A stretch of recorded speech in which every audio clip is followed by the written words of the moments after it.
দর্শক, আজকে আমরা মানুষের জন্য মানুষ এই শিরোনামে একটা বিশেষ পর্ব দেখছিলাম। আমাদের মাঝে দুজন মানব দরদী দুজন ব্যক্তি আমাদের মাঝে উপস্থিত থেকে তাদের সেই মানুষের ভালোবাসার গল্প শোনাচ্ছেন।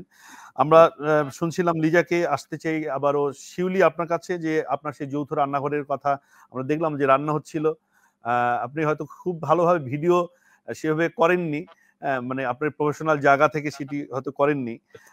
যতটুকু আমরা বুঝলাম যে আপনার আন্তরিকতার ছোঁয়া, আপনার প্রচেষ্টার যে বিষয়গুলো একটু জানতে চাই, যে এই যে রান্নাঘর করতে গিয়ে আপনি মানুষের কি ধরনের সহযোগিতা পেয়েছেন, এই মানবতার পাশে অন্যের সহযোগিতা পেয়েছেন কিভাবে, এবং যাদেরকে খাইয়েছেন আপনি, মানে খাওয়ানোর ব্যবস্থা করেছেন, তারা কি ধরনের ভালোবাসার বন্ধনে আবদ্ধ হয়েছিল আপনার সাথে? আসলে তাদের সাথে মানে আমার সম্পর্কটা এখনো আছে, এখনো তাদের সাথে একই রকম সম্পর্ক। তারা আমাকে কি বলবো, তাদের সাথে আমার মানে একটা ভালোবাসার সম্পর্ক, একটা আত্মার সম্পর্ক। এবং আমাকে তারা এখনো, আমি যাই তাদের কাছে, তাদের ওখানে থাকি, তারা আমার জন্য খাবার তৈরি করে, আমি গিয়ে খাই তাদের সঙ্গে। এবং করোনার সময় আপনার যখন এই যে যৌথ রান্নাঘরের যে কর্মসূচি, সেটা কি মানে শেষ হয়ে গেছে, নাকি এখন সেটা কিভাবে আপনি করেন, সেটি সম্পর্কে বাড়িটিকে বাঁচিয়ে রাখার ক্ষেত্রে আপনি কি ধরনের কি যৌথ রান্নাঘর করোনার পরে আমি যখন মানে ওনারা কাজ করতে পারছেন, তারপরে আমি আস্তে আস্তে সেই জায়গাটা বন্ধ করে দিয়েছি। কিন্তু দেখা গেছে যে রোজার মাসে হয়তো আমি আবার তাদেরকে 1 মাস হয়তো রান্না করে খাওয়ালাম, বা ঈদের দিনের একটু ভালো মন্দ রান্না করলাম, এটা করে আসছি।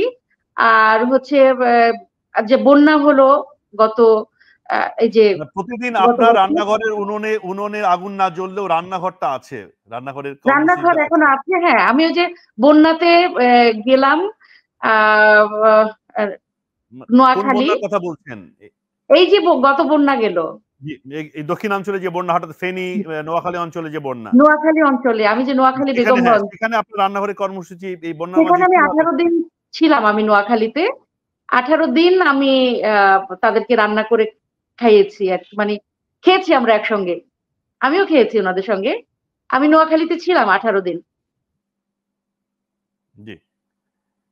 এখান থেকে ঢাকা থেকে চাল ডাল তেল নুন সব নিয়ে গিয়েছিলাম ট্রাকে। তারপর ওখানে গিয়ে হচ্ছে যে স্থানীয় ওই মেম্বার এবং ওনাদের সহযোগিতায় ওখানে একটা স্কুলের যারা ওনারা বন্যার্তরা ঠাঁই নিয়েছিলেন, তাদের সঙ্গে মানে সেখানে গিয়ে রান্না বান্না করে আমরা একসঙ্গে, মানে সেখানে কি সরকারি সহায়তা, সেই সময় বন্যাকালীন সময়ে সরকারি সহায়তা বা সরকারি সহযোগিতা ওনারা পেতেন, কিছু তো পেয়েছেন সরকারি সহযোগিতা।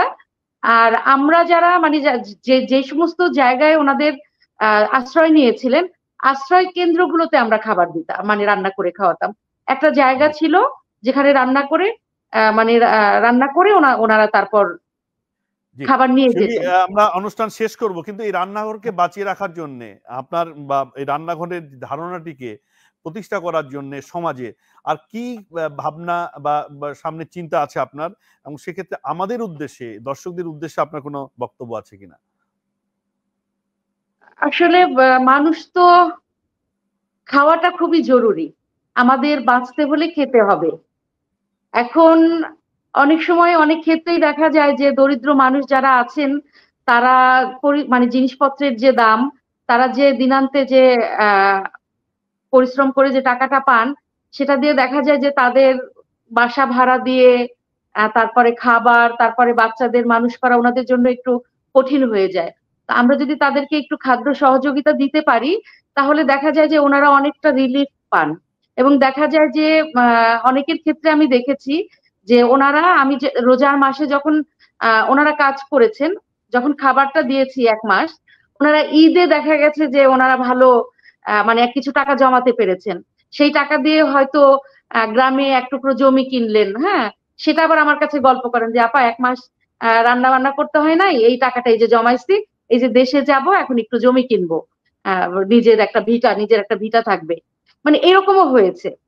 তো তো একটা মানুষকে মানে এটাও তো একটা কি বলবো, এটা আমার কাছে খুবই আনন্দের মনে হয়, এবং মনে হয় যে আমি তাদের সঙ্গে থাকতে পেরে আমার আমার ভীষণ ভালো লেগেছে যে ওনারা। শিউলি, আপনার জন্য শুভ কামনা থাকলো। আপনার যৌথ রান্নাঘর যেন উনুনের যেন জাল জ্বলে, আগুন জ্বলে, মানুষ খেতে পারে। এবং এই যৌথ রান্নাঘর এটি শুধু একটি না, এটা শত শিউলি এর সাথে যুক্ত হোক, এটা ছড়িয়ে পড়ুক সারা দেশে, নিরন্ন বুভুক্ষ মানুষের পাশে সহায় হিসেবে দাঁড়াক যৌথ রান্নাঘর, এবং সেখানে যৌথতা থাকুক সে প্রত্যাশা করি। সেই জন্য আপনাকে অশেষ কৃতজ্ঞতা। মিলেনিয়াম টেলিভিশন এবং নেটওয়ার্কের পক্ষ থেকে আপনাকে ধন্যবাদ।